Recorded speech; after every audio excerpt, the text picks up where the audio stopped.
किताब मुकद्दस में से मरकज़ की इंजील के छठे बाब की तिलावत। फिर वहाँ से निकलकर वो अपने वतन में आया और उसके शागिर्द उसके पीछे हो लिए। जब सब्बत का दिन आया तो वो इबादत खाने में तालीम देने लगा और बहुत लोग सुनकर हैरान हुए और कहने लगे कि ये बातें इसमें कहाँ से आ गई और ये क्या हिकमत है जो इससे बख्शी गई और कैसे मौजे उसके हाथ से ज़ाहिर होते हैं। क्या ये वही बढ़ई नहीं जो मरियम का बेटा और याकूब और यूसुस और यहूदा और शमौन का भाई है, और क्या उसकी बहनें यहाँ हमारे यहाँ नहीं? बस उन्होंने उसके सबब से ठोकर खाई। यसु ने उनसे कहा, नबी अपने वतन और अपने रिश्तेदारों और अपने घर के सिवा और कहीं बेइज्जत नहीं होता। और वो कोई मौजज़ा वहाँ न दिखा सका, सिर्फ थोड़े से बीमारों पर हाथ रख कर उन्हें अच्छा कर दिया।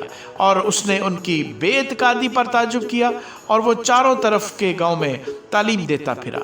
और उसने उन 12 को अपने पास बुलाकर 2-2 करके भेजना शुरू किया और उनको नापाक रूहों पर इख्तियार बख्शा और हुक्म दिया कि रास्ते के लिए लाठी के सिवा कुछ ना लो, ना रोटी, ना झोली, ना अपने कमरबंद में पैसे, मगर जूतियां पहनो और 2 कुर्ते ना पहनो।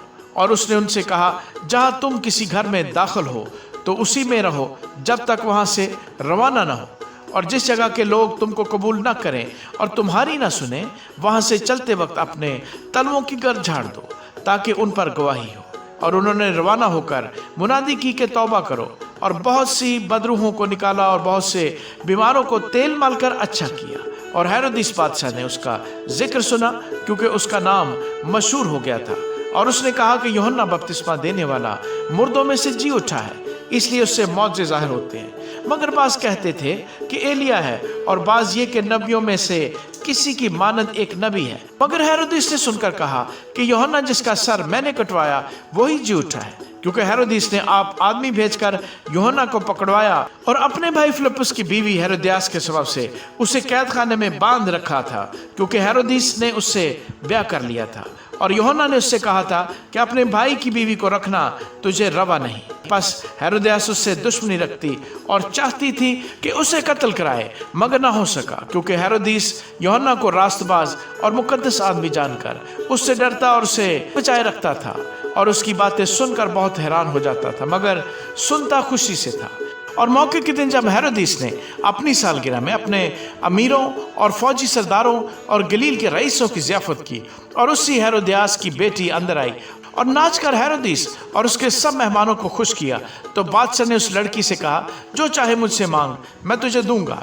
और उससे कसम खाई कि जो तू मुझसे मांगेगी अपनी आधी सल्तनत तक तुझे दूंगा। और उसने बाहर जाकर अपनी माँ से कहा कि मैं क्या मांगू? उसने कहा, यूहन्ना बपतिस्मा देने वाले का सर। वो फिलफौर बादशाह के पास जल्दी से अंदर आई और उससे अर्ज की कि मैं चाहती हूँ कि तू यूहन्ना बपतिस्मा देने वाले का सर एक थाल में अभी मुझे मंगवा दे।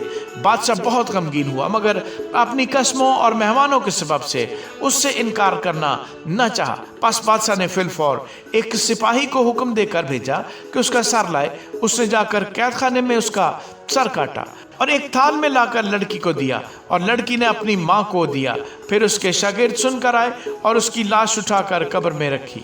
और रसूल यीशु के पास जमा हुए और जो कुछ उन्होंने किया और सिखाया था सब उससे बयान किया। उसने उनसे कहा, तुम आप अलग वीरान जगह में चले आओ और ज़रा आराम करो, इसलिए कि बहुत लोग आते जाते थे और उनको खाना खाने की भी फुर्सत न मिलती थी।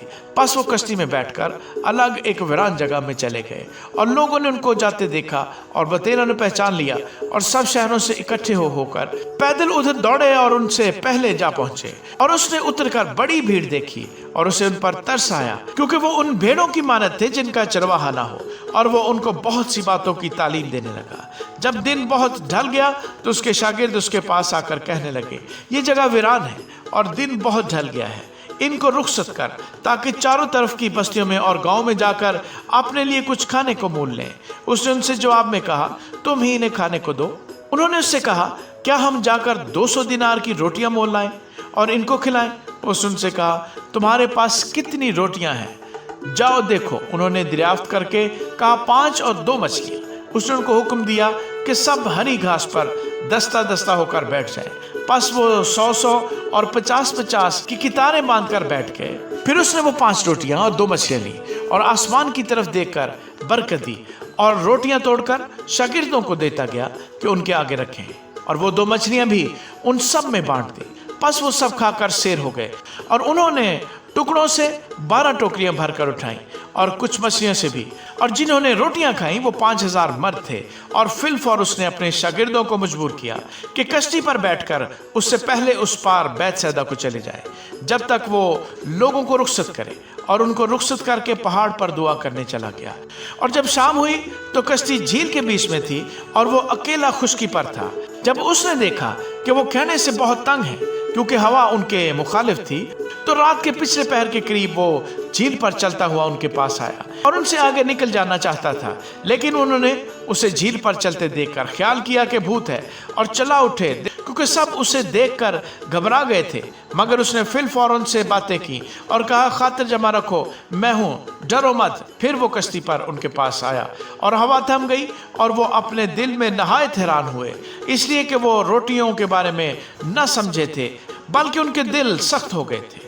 اور وہ پار جا کر گنیسرت کے علاقے میں پہنچے اور کشتی گھاٹ پر لگائی، اور جب کشتی پر سے اترے تو فی الفور لوگ اسے پہچان کر اس سارے علاقے میں چاروں طرف دوڑے، اور بیماروں کو چارپائیوں پر ڈال کر جہاں کہیں سنا کہ وہ ہے وہاں لے آئے پھرے۔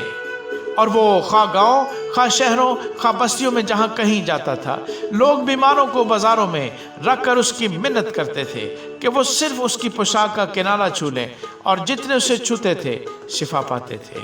آمین۔